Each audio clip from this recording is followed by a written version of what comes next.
Empathy classes 247। बच्चों कैसे हैं आप लोग। हम आशा करते हैं कि आप अच्छे होंगे। आज के इस वीडियो में हम आपके लिए लेकर आए हैं प्रश्नावली 3H का पार्ट 2। पिछली वीडियो में हम क्वेश्चन नंबर 5 तक चर्चा किए थे, क्वेश्चन नंबर 5 तक बताए थे। आज हम शुरू करेंगे क्वेश्चन नंबर 6 से। तो हम आशा करते हैं कि ध्यान से अगर वीडियो देखें, अगर पूरी वीडियो देखें तो अवश्य पसंद आएगी। और यदि वीडियो अच्छी लगे तो मित्रों को शेयर करें, लाइक करें, कमेंट करें। चैनल पर नए हो तो सब्सक्राइब कर लें, बेल आइकन को भी प्रेस कर दें ताकि कोई भी वीडियो अपलोड हो तो इसका नोटिफिकेशन सबसे पहले आपको मिल सके। तो आइए देरी किस बात की, शुरू किया जाए। शुरू करें क्वेश्चन नंबर 6। एक बार हम सवाल पढ़ दे रहे हैं। लिखा हुआ है, मेवे के 700 ग्राम के एक पैकेट की लागत, 700 ग्राम मेवा का एक पैकेट है, उस पैकेट की लागत है 72 रुपये। इसमें कुछ काजू की गिरी है और शेष किशमिश है।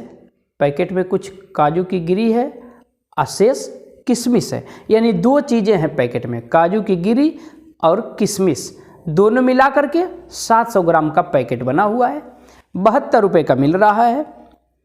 यदि काजू की गिरी का भाव है ₹96 प्रति किलो, काजू की गिरी जो है 96 रुपया किलो बिक रही है, 96 रुपये 1 किलो का दाम है।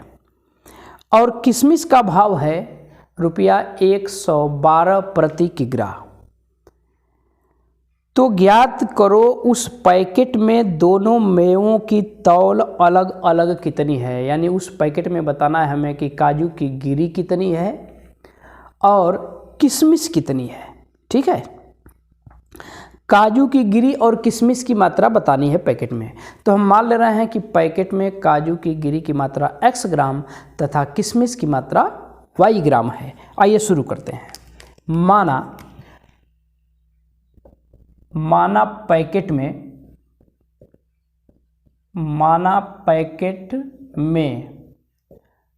काजू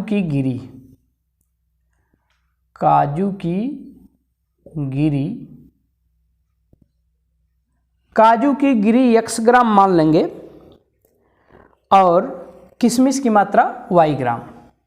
काजू की गिरी x ग्राम तथा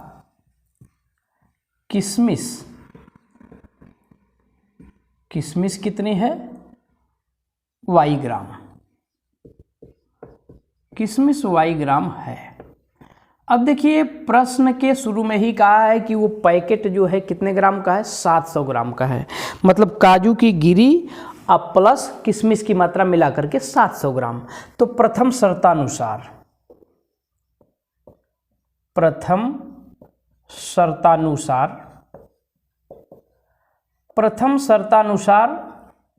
x ग्राम अब प्लस y ग्राम, दोनों मिला करके कितने ग्राम, 700 ग्राम। ये हमारा पहला इक्वेशन बन जाएगा, या x प्लस वाई बराबर 700, समीकरण नंबर 1 बन गया। ठीक है। अब 96 रुपया प्रति किग्रा के भाव से काजू की गिरी बिक रही है। तो x ग्राम गिरी की कीमत कितनी हो जाएगी, x ग्राम काजू के गिरी की कीमत कितनी हो जाएगी हम निकाल लेंगे। लिखेंगे x ग्राम काजू की गिरी, x ग्राम काजू की गिरी की कीमत कितनी होगी, कीमत x गुणे, देखिए 96 रुपया प्रति किग्रा के भाव से, 96 रुपया कीमत है 1 किलोग्राम की। 1 किलोग्राम का मतलब 1000 ग्राम। 1000 ग्राम की कीमत है 96 रुपया। तो 1 ग्राम की कीमत कितनी होगी, 96 बटा 1000। तो x ग्राम की कीमत कितनी होगी, x गुणे 96 बटा 1000, x गुणे 96 बटा 1000 रुपया। ठीक है, ये x ग्राम काजू की गिरी की कीमत होगी, x गुणे 96 बटा 1000 रुपया। y ग्राम किशमिश की कीमत कितनी हो जाएगी, y ग्राम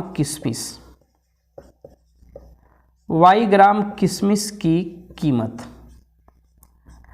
किशमिश बिक रहा है 112 रुपया प्रति किग्रा के भाव से, यानी 1 किलोग्राम की कीमत है 112 रुपये, 1000 ग्राम की कीमत है 112 रुपये, 1 ग्राम की कीमत होगी 112 बटा 1000 रुपये। तो y ग्राम की कीमत कितनी हो जाएगी? y गुणे 112 बटा 1000 रुपये। ठीक है, तो काजू की गिरी की कीमत भी हम निकाल लिए x ग्राम, और y ग्राम किशमिश की कीमत भी हम निकाल लिए। अब पूरे पैकेट की कीमत कितनी हो जाएगी? दोनों को जोड़ लेंगे। प्रश्नानुसार पूरे पैकेट की कीमत दिया है 72 रुपये, यानी इन्हीं दोनों का योग बराबर 72 रुपये के हो जाएगा। ठीक है ना, इन्हीं दोनों का योग बराबर 72 रुपये के हो जाएगा। द्वितीय शर्त ले लेंगे। द्वितीय शर्तानुसार दोनों का योग 72, 96x बटा 1000 प्लस 112y बटा 1000 बराबर कितने के? 72 के। ये हमारा दूसरा समीकरण बन जाएगा। हाँ, इसे हम कटा करके थोड़ा छोटा करना चाहेंगे, या फिर नीचे से पहले तो 1000 ख़त्म करेंगे, दोनों पक्षों में 1000 से गुणा कर देंगे। 1000 से गुणा कर देंगे तो क्या मिलेगा? 96x प्लस 112y, 1000 इधर से कैंसिल, इधर हो गया हमारा 72000। ठीक है, अब इसे थोड़ा सा कटा करके छोटा करेंगे। 16 से अगर देखते हैं कटता है तो 16 से कटा लेंगे। 16 छक्का 96, 16 साते 112। इसको देखते हैं 16 से कटेगा कि नहीं। 16 चौको 64 होगा ना, 16 चौको 64। 72 से 64 घटाएंगे 8 बचेगा, 8 बचेगा, और ये 0 उतार लेंगे, 80 हो जाएगा। 16 पाँचे 80, अर्थात ये 4500 हो जाएगा। 16 से काट देंगे, किससे काटने पर? 16 से भाग देने पर। दोनों पक्षों में 16 से भाग दे देंगे। 16 से भाग दे देंगे तो 16 छक्का 96, ये 6x हो जाएगा, प्लस 16 साते 112, ये 7y हो जाएगा। और इधर 16 से काटेंगे, 16 चौको 64, 72 से 64 निकल जाएगा, 8 बचेगा। 80, 16 पाँचे 80, इसके बाद 2 0 हो जाएंगे, 4500। ये हमारा समीकरण नंबर 2 हो जाएगा। ठीक है, अब समीकरण 1 और 2 को हल कर देंगे तो दोनों समीकरणों में हमें किसी एक पद को पहले बराबर करना होगा। अगर हम y वाले पद को बराबर करना चाहें तो समीकरण नंबर 1 में 7 से गुणा कर देंगे। x वाले पद को बराबर करना चाहें तो समीकरण नंबर 1 में 6 से गुणा कर देंगे। आइए हम y वाले पद को बराबर करते हैं। लिखेंगे समीकरण 1 में 7 से गुणा करने पर, समीकरण 1 में कितने से? 7 से गुणा करने पर, समीकरण 1 में 7 से गुणा, इसमें 7 से गुणा कर देंगे तो हो जाएगा 7x प्लस 7y बराबर, इधर 7 से गुणा करेंगे तो 7 7 49 हो जाएगा। ये हमारा समीकरण नंबर 3 हो गया। अब समीकरण 2 में से 3 को या फिर 3 में से 2 को घटा लेंगे। आइए समीकरण 3 में से 2 को घटाते हैं। समीकरण 3 में से समीकरण 2 को क्या करने पर? घटाने पर। 3 में से 2 को घटाने पर, 3 में से 2 को घटाएंगे तो 7x है, 7x, यहाँ 6x है। 7x में से 6x निकल गया, x बचेगा, और y वाला पद तो कट जाएगा। घटा देंगे तो x बराबर, और इधर 4900 में से 4500 निकल जाएगा, 400 बच जाएगा। अर्थात ये आ गई पैकेट में काजू के गिरी की मात्रा कितनी? 400 ग्राम। ठीक है, अब x का मान रख देंगे समीकरण नंबर 1 में। x का मान समीकरण 1 में रखने पर, x का मान समीकरण 1 में रख देंगे। यहाँ 400 प्लस y बराबर 700, इसलिए y बराबर कितना हो जाएगा? 700 माइनस 400 बराबर 300 ग्राम। किशमिश की मात्रा 300 ग्राम। ठीक है, ये हमारा आंसर हो जाएगा। काजू की गिरी 400 ग्राम, किशमिश 300 ग्राम। पैकेट टोटल कितने का बनेगा? 700 ग्राम का पैकेट है। तो 400 ग्राम काजू की गिरी है पैकेट में, 300 ग्राम किशमिश है। ये रहा हमारा क्वेश्चन नंबर 6। ले लीजिए स्क्रीनशॉट। हम आशा करते हैं कि अवश्य समझ में आया होगा। अब हम चलेंगे आगे क्वेश्चन नंबर 7 को देखते हैं।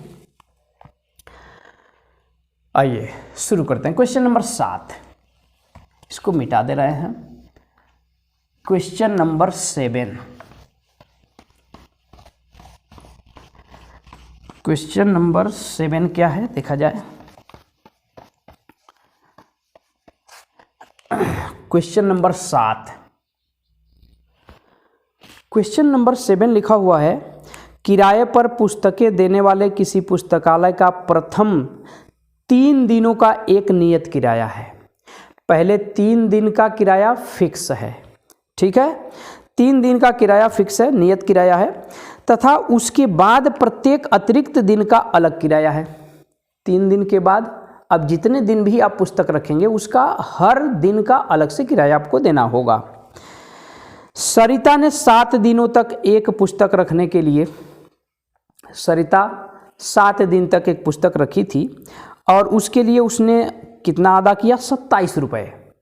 सरिता ने 7 दिनों तक एक पुस्तक रखने के लिए 27 रुपये अदा किया। जबकि एक दूसरी लड़की है जिसका नाम है सुशी, सुशी ने एक पुस्तक 5 दिनों तक रखने के लिए 21 रुपये अदा किया। ठीक है, सुशी ने 21 रुपये दिए, सरिता ने 27 रुपये दिए। सरिता ने 7 दिनों तक पुस्तक को रखा था और सुशी ने 5 दिनों तक रखा था। ठीक, तो नियत किराया तथा प्रत्येक अतिरिक्त दिन का किराया ज्ञात करना है। चलिए हम मान ले रहे हैं कि पुस्तक का 3 दिन का जो नियत किराया हो X रुपये तथा हर अतिरिक्त दिन का किराया Y रुपये है। यानी नियत किराया X रुपये और प्रतिदिन का किराया Y रुपये। ठीक है, आइए शुरू करते हैं। माना नियत किराया, माना नियत किराया, नियत किराया X रुपये तथा प्रतिदिन का किराया, प्रतिदिन का किराया Y रुपये है। ठीक है ना। अब देखिए प्रथम शर्त में एक लड़की है जिसका नाम है सरिता। सरिता ने 7 दिनों तक किताब रखा है, तो 3 दिन का तो फिक्स है, 3 दिन का तो फिक्स है X रुपये, और 3 दिन के बाद अब कितना बचेगा? 4 दिन, तो 4 दिन का 4Y हो जाएगा, टोटल हो जाएगा X + 4Y। अब प्रथम शर्तानुसार यही बराबर दिया है 27 रुपये के, तो X + 4Y = 27। ये हमारा पहला समीकरण बन जाएगा। लिखेंगे प्रथम शर्तानुसार, प्रथम शर्तानुसार, प्रथम शर्तानुसार 7 दिन का किराया हम निकाल लेंगे। 7 दिन, 7 दिन का किराया, 7 दिन का किराया कितना हो जाएगा हम निकालते हैं। देखिए 3 दिन का किराया तो फिक्स है, अब प्लस 4 दिन का, 4 दिन का किराया अलग से कितना होगा, ये Y के हिसाब से निकलेगा। 3 दिन का तो फिक्स है X रुपये, ठीक है, 3 दिन का तो फिक्स है X रुपये, और 4 दिन का कितना हो जाएगा? 1 दिन का Y रुपये है तो 4 दिन का 4Y हो जाएगा, 4Y रुपये।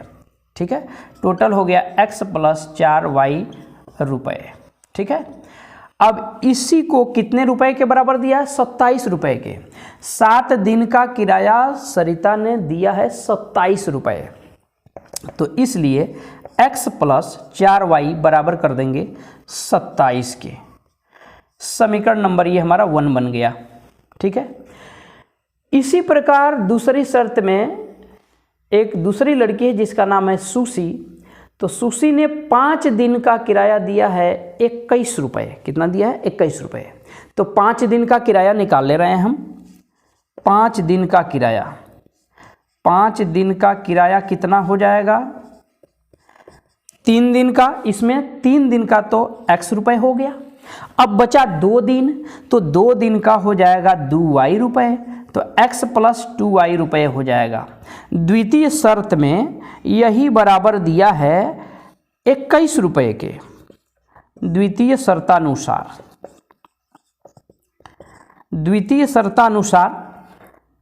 x प्लस 2y बराबर दिया है 21 रुपीज। ठीक है, ये हमारा दूसरा समीकरण बन जाएगा।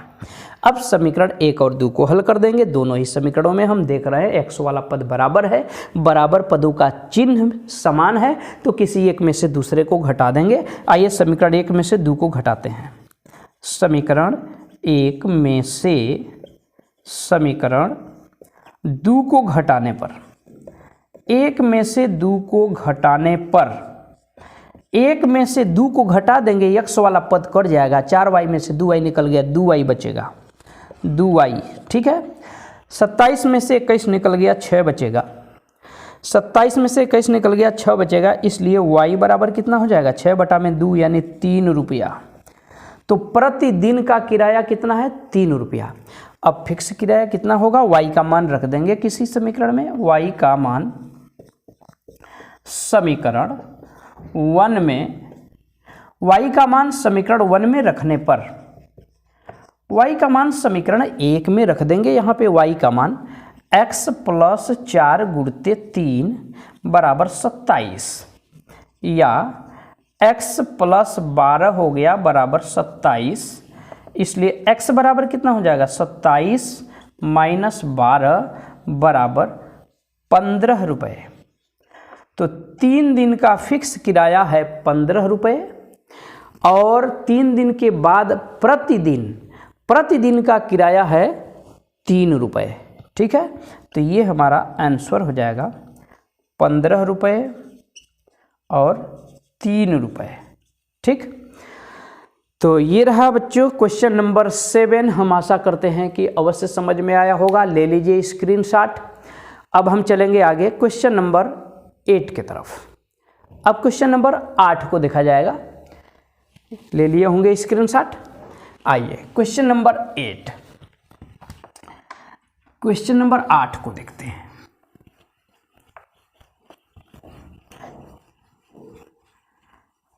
क्वेश्चन नंबर 8, एक बार हम सवाल पढ़ दे रहे हैं। लिखा हुआ है, कुछ धन किसानों के बीच बराबर बराबर बांटा गया। कुछ धन था, कुछ किसानों के बीच बराबर बराबर बांटा गया। न धन मालूम है, न किसानों की संख्या मालूम है। कुछ धन किसानों के बीच बराबर बराबर बांटा गया, बराबर बराबर बांटा जाना है, बराबर बराबर बांटा जाना है। अब प्रश्न की प्रथम शर्त में कह रहा है कि यदि 2 किसान कम होते तो प्रत्येक किसान को ₹50 अधिक मिलता। भाई किसान कम होंगे तो धन अधिक मिलेगा ही। तो 2 किसान यदि कम होते तो प्रत्येक किसान को ₹50 अधिक मिलता। फिर दूसरी शर्त में क्या कह रहा है, यदि किसानों की संख्या 2 अधिक हो जाती, अगर आदमी बढ़ जाएंगे, किसानों की संख्या बढ़ जाएगी, धन नहीं बढ़ना है, धन तो फिक्स है। किसानों की संख्या अब 2 बढ़ जाएगी तो प्रत्येक किसान को अब ₹30 कम मिलेगा। वही कह रहा है कि यदि किसानों की संख्या 2 अधिक होती तो प्रत्येक किसान को ₹30 कम मिलते। कुल धनराशि और किसानों की संख्या बताना है। किसानों की संख्या बताना है, कुल धनराशि बताना है। चलिए हम मान ले रहे हैं किसानों की संख्या x रुपए है तथा प्रत्येक किसान को मिलने वाला धन y रुपए है। आइए शुरू करते हैं। क्वेश्चन नंबर 8, माना किसानों की संख्या x,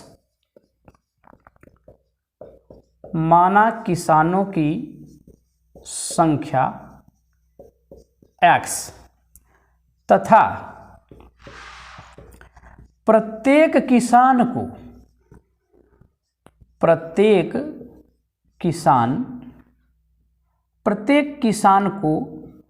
मिला धन, प्रत्येक किसान को मिला धन y रुपए है।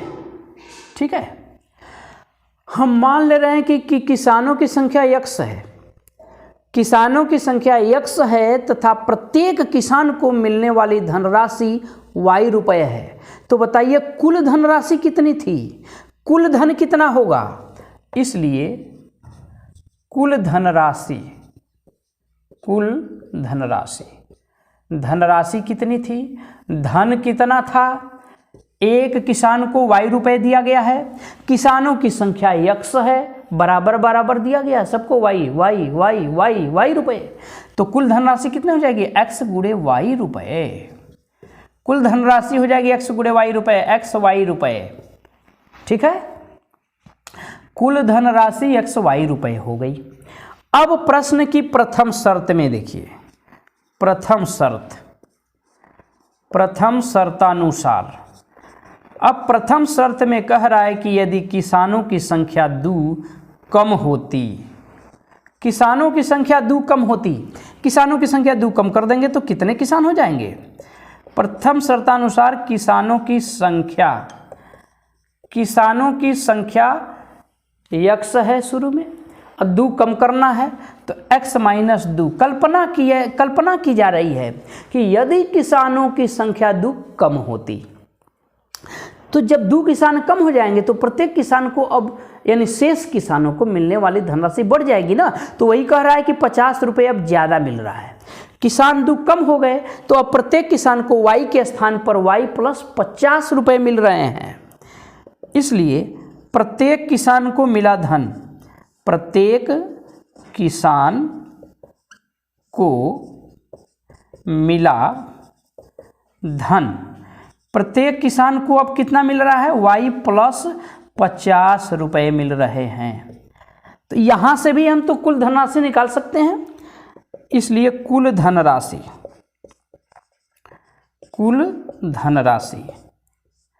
अब किसानों की संख्या हो गई x माइनस 2 और प्रत्येक किसान को मिलने वाला धन है y प्लस 50। तो कुल धनराशि कितनी हो जाएगी, गुणा कर देंगे तो कुल धनराशि निकल जाएगी। ये गुणा करेंगे तो xy plus 50x minus 2y minus 100। परंतु धनराशि तो घट बढ़ रही नहीं है, धनराशि तो फिक्स है। किसानों की संख्या घट बढ़ रही है तो प्रत्येक किसान को मिलने वाला धन प्रभावित हो रहा है, परंतु कुल धनराशि तो यही है। यानी ये धनराशि इसके बराबर या ये धनराशि इसके बराबर होगी। अब क्या करेंगे, इस धनराशि को इस धनराशि के बराबर कर लेंगे। अब xy plus 50x minus 2y minus 100 बराबर xy के, xy से xy हमारा कट जाएगा, क्या बचेगा, 50x माइनस 2y बराबर 100। 100 इधर जाएगा तो प्लस हो जाएगा। ये हमारा इक्वेशन नंबर फर्स्ट हो गया।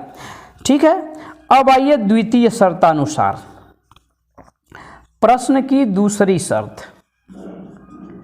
अब दूसरी शर्त में कह रहा है कि किसानों की संख्या 2 अधिक होती, यानी 2 किसान अब बढ़ जाते तो प्रत्येक किसान को मिलने वाली जो धनराशि है अब वो 50 रुपया से घट करके, पहले 50 रुपया ज़्यादा मिल रहा था, अब प्रत्येक किसान को 30 रुपया कम मिलते। कहा है कि प्रत्येक किसान को 30 रुपया अब कम मिलेगा, यानी y माइनस 30 रुपया मिलेगा। किसानों की संख्या बराबर अब कितनी हो गई, x प्लस 2 किसान हो गए। बता रहा है कि किसानों की संख्या 2 अधिक होती तो प्रत्येक किसान को 30 रुपया कम मिलते, इसलिए प्रत्येक किसान को मिला धन, प्रत्येक किसान को मिला धन, प्रत्येक किसान को मिला धन। अब प्रत्येक किसान को कितना मिलता, 30 रुपया कम, y से 30 रुपया कम, y माइनस 30 रुपया। इसलिए यहां से कुल धनराशि कितनी हो जाएगी, इसलिए कुल धनराशि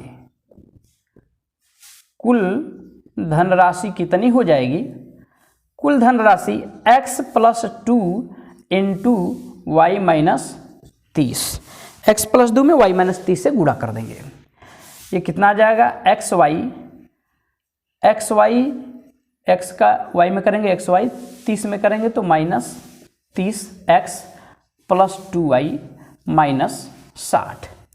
ठीक है, परंतु धनराशि कहाँ घट बढ़ रही है, ये धनराशि भी इस धनराशि के बराबर होगी। इसको भी इसके बराबर कर देंगे। अब x y minus 30x plus 2y minus 60 बराबर एक्स वाई के। यहाँ भी एक्स वाई से एक्स वाई कट जाएगा। ठीक है, क्या मिलेगा? माइनस 30x प्लस 2y और बराबर हो जाएगा 60 के। कटा के थोड़ा सा इसको छोटा कर लेंगे, या फिर छोटा नहीं करेंगे क्योंकि समीकरण नंबर 1 को देख रहे हैं 2y है और यहाँ भी 2y है, बस इसी को हम समीकरण नंबर 2 कर लेंगे। ये हमारा समीकरण नंबर 2 हो गया। तो हम देख रहे हैं समीकरण 1 और समीकरण 2 में y वाला पद जो है बराबर है, 2y यहाँ भी है, 2y वहाँ भी है। ठीक है, लेकिन दोनों का चिन्ह विपरीत है। विपरीत है तो दोनों समीकरणों को जोड़ देंगे। लिखेंगे समीकरण 1 और 2 को जोड़ने पर, समीकरण 1 व 2 को क्या करने पर? जोड़ने पर। जोड़ देंगे समीकरण 1 और 2 को तो y वाले पद कट जाएंगे। 2y है माइनस 2y कट जाएंगे। 50y है प्लस 30y है माइनस, घटेगा 50 में से 30 निकल जाएगा 20x y तो कट गया है, x है। 50x प्लस है, 30x माइनस है। 50 में से 30x निकल जाएगा, 20x बचेगा। और दाहिने पक्ष में क्या बचेगा? दाहिने पक्ष में देखिए 100 है और उधर 60 है, जोड़ देंगे 160 हो जाएगा। 20x बराबर 160, इसलिए x बराबर आ जाएगा 160 बटा 20। 20 वाट है, 160 होता है, बराबर 8 आ जाएगा। किसानों की संख्या आ गई। ठीक है, किसानों की संख्या आ गई 8। अब x का मान रख देंगे किसी भी समीकरण में तो प्रत्येक किसान को मिलने वाली धनराशि निकलेगी। लिखेंगे x का मान समीकरण 1 में रखने पर, x का मान समीकरण 1 में रखने पर। आइए समीकरण 1 में रख दे रहे हैं। x का मान यहाँ 50 गुणे 8, 50 गुणे 8 माइनस 2y बराबर 100। 50 वाट है 400 हो जाएगा। ये क्या बचेगा? या माइनस 2y बराबर 100। 50 वाट है 400 हो जाएगा। 400 को इधर ले जाएंगे तो माइनस हो जाएगा, 100 माइनस 400 अर्थात माइनस 300 बचेगा। माइनस 2y बराबर माइनस 300। माइनस से माइनस कैंसिल हो जाएगा, 2 इधर जाएगा तो 300 के बटे हो जाएगा, इसलिए y बराबर क्या आ जाएगा? y बराबर 300 बटा में 2 यानी 150। प्रत्येक किसान को मिलने वाला धन आ जाएगा 150 रुपये। परंतु सवाल में हमसे पूछा गया कुल धनराशि तथा किसानों की संख्या। तो किसानों की संख्या तो 8 आ चुकी है, अब कुल धनराशि कितनी होगी? कुल धनराशि निकाल लेते हैं। 1 मिनट बच्चों, 1 मिनट। कुल धनराशि XY देखिए निकाले हैं, तो कुल धनराशि कैसे निकलेगी? 8 में 150 का गुणा कर देंगे। आइए यहाँ पे हम निकाल दे रहे हैं कुल धनराशि। ये देखिए कुल धनराशि या धन कितना हो जाएगा? 150 गुणे 8, 150 गुणे 8 बराबर 15 वाट है 120। 120 पे 1 जीरो हो जाएगा यानी 1200 रुपये हो जाएगा। तो धनराशि आ गई 1200 रुपये और धनराशि आ गई 1200 रुपये और किसानों की संख्या कितनी आई है? किसानों की संख्या आई 8। तो 1200 रुपये और 8 किसान, ये हमारा आंसर हो जाएगा। तो ले लीजिए स्क्रीनशॉट। ये रहा क्वेश्चन नंबर 8। हम आशा करते हैं कि अवश्य समझ में आया होगा। अब हम चलेंगे आगे, क्वेश्चन नंबर 9 को देखेंगे। क्वेश्चन नंबर 9, अब हम मिटा दे रहे हैं इसको। आइए क्वेश्चन नंबर 9, क्वेश्चन नंबर 9 क्या है देखा जाए। क्वेश्चन नंबर 9,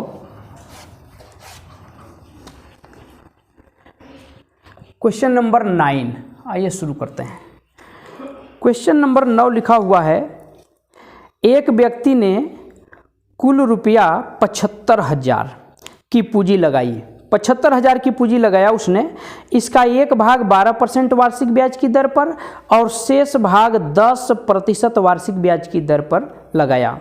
ठीक है, यदि उसे कुल वार्षिक ब्याज रुपया 8,300 मिले तो ज्ञात कीजिए प्रत्येक दर पर उसने कितना धन लगाया। यानी 12% वार्षिक ब्याज की दर पर कितना लगाया और 10% वार्षिक ब्याज की दर पर कितना लगाया, ये हमें बताना है। तो आइए हम मान लेंगे कि 12% वार्षिक ब्याज की दर पर उसने x रुपये लगाया और 10% वार्षिक ब्याज की दर पर उसने y रुपये लगाया। लिखेंगे माना वह व्यक्ति x%, कितना है 12% पहले है ना, 12%। माना वह व्यक्ति 12% वार्षिक ब्याज की दर पर कितना x रुपये तथा 10% वार्षिक ब्याज की दर पर 10% वार्षिक ब्याज की दर पर y रुपये, कितना y रुपये लगाया। अब देखिए प्रथम शर्तानुसार कुल पूंजी उसने कितना लगाया है, 75,000 रुपये, 75,000 रुपये लगाया है। तो x रुपये और y रुपये दोनों मिलकर के कितने के होंगे, 75,000 रुपये के। तो x प्लस y बराबर हो जाएगा 75,000। ये हमारा पहला समीकरण बन गया। ठीक है। अब x रुपये का 12% की दर से 1 वर्ष का हम ब्याज निकाल लेंगे, y रुपये का 10% की दर से 1 वर्ष का हम ब्याज निकाल लेंगे और दोनों जगह का ब्याज मिला करके उसे मिला है 8,300 रुपये। तो दोनों जगह का ब्याज जोड़ देंगे बराबर 8,300 हो जाएगा। यहाँ से हमारा दूसरा समीकरण बन जाएगा। तो आइए पहले हम निकालते हैं x रुपये का 1 वर्ष का ब्याज। x रुपये का 1 वर्ष का ब्याज क्या हो जाएगा, ब्याज यानी साधारण ब्याज मूलधन गुणे दर गुणे समय बटा 100 होता है। साधारण ब्याज मूलधन गुणे दर गुणे समय बटे 100 होता है। तो यहाँ से क्या मिल जाएगा हमें, मूलधन है कितना x रुपये, गुणे दर कितना है 12%, गुणे समय 1 वर्ष बटा में 100, यानी x गुणे 12 बटा में 100। ये हो जाएगा हमारा 12x बटा 100 रुपये। ठीक है। y रुपये का निकाल लेंगे, y रुपये का 1 वर्ष का ब्याज। इसी प्रकार क्या हो जाएगा, y गुणे 10 गुणे 1 बटा में 100 हो जाएगा, यानी ये हो जाएगा 10y बटा 100 रुपये। ठीक है। और दोनों ब्याज मिलाकर के 8,300 के है। द्वितीय शर्त में कहा है, द्वितीय शर्तानुसार दोनों जगह का ब्याज मिला करके है 8,300 रुपये। दोनों ब्याजों का योग 12x बटा 100 प्लस 10y बटा 100 बराबर 8,300 के। ये हमारा समीकरण नंबर 2 हो जाएगा। हाँ, इसको थोड़ा सा हम सरल कर लेंगे। इस समीकरण को दोनों पक्षों में 100 से गुणा कर देंगे। 100 से गुणा कर देंगे तो ये 100 खत्म हो जाएगा, या इसको हम ऐसे भी लिख सकते हैं 12x प्लस 10y बराबर, इधर कितना हो जाएगा 8300 के आगे 2 जीरो बढ़ जाएंगे। थोड़ा सा अगर और हम छोटा करना चाहें, 2 से कटाना चाहें तो 2 से कटा सकते हैं। 2 छके 12, ये 6 बार में कट जाएगा। 2 पाँचे 10, ये 5 बार में कट जाएगा। और इसको 2 से कटाना चाहेंगे तो 2 चौको 8, 2 एकम 2, 5 10, इसके बाद 3 जीरो आगे हो जाएंगे। ये हमारा समीकरण नंबर 2 हो जाएगा। ठीक है। अब समीकरण 1 और 2 को हमें हल कर देना है। दोनों समीकरणों में अगर y वाले पद को हम बराबर करना चाहें तो समीकरण 1 में हमें 5 से गुणा करना होगा। तो लिखेंगे समीकरण 1 में 5 से गुणा करने पर, समीकरण 1 में 5 से गुणा करने पर, समीकरण 1 में कितने से 5 से गुणा करने पर गुणा कर देंगे। समीकरण नंबर 1 में 5 से क्या मिलेगा, देखिए 5x प्लस 5y बराबर, इसमें 5 से गुणा कर देंगे तो 3 जीरो हैं, 50 25 को 5 हासिल 2, 5 7 35 और 2 37 हो जाएगा। ठीक है, समीकरण नंबर 3 बन गया। अब समीकरण 2 और 3 को देख रहे हैं, y वाला पद बराबर है, बराबर पदों का चिन्ह विपरीत है, किसी एक में से दूसरे को घटा देंगे। आइए समीकरण 2 में से 3 को घटाते हैं। लिखेंगे समीकरण 2 में से 3 को घटाने पर, समीकरण 2 में से क्या करने पर, 3 को घटाने पर, 2 में से 3 को घटाने पर, 2 में से 3 को घटा देंगे तो y वाला पद कट जाएगा, 6x में से 5x निकल जाएगा, x बचेगा। और दाएं तरफ कितना बचेगा देखिए, 415 के आगे 3 जीरो हैं, यहाँ 375 के आगे 3 जीरो हैं, तो 3 जीरो तो इसी तरह उतर जाएंगे। अब ये घटा देंगे, 5 में से 5 गया 0 बचेगा, और 11 में से 7 गया 4 बचेगा, और यहाँ 3 बचेगा, 3 में से 3 गया 0 बचेगा, नहीं कुछ नहीं बचेगा। x बराबर आ गया हमारा 40,000। तो 40,000 रुपये उसने लगाया था 12% वार्षिक ब्याज की दर पर। अब x का मान रख देंगे समीकरण नंबर 1 में, x का मान समीकरण 1 में रखने पर, x का मान समीकरण 1 में रख देंगे, 40,000 प्लस y बराबर 75,000, इसलिए y बराबर कितना हो जाएगा, 75,000 माइनस 40,000 बराबर 35,000। तो 35,000 रुपये लगाया था 10% वार्षिक ब्याज की दर पर, और 40,000 रुपये लगाया था 12% वार्षिक ब्याज की दर पर। यही दोनों हमारे आंसर हो जाएंगे। तो हम आशा करते हैं कि यह क्वेश्चन भी आपको अवश्य समझ में आया होगा। ले लीजिए स्क्रीनशॉट, ये रहा आपका क्वेश्चन नंबर 9। तो आज की वीडियो बच्चों बस यहीं तक, अगली वीडियो में फिर हमारी आपकी मुलाकात होगी इसी प्रश्नावली के क्वेश्चन नंबर 10 के साथ। तब तक के लिए thank you very much for watching this video.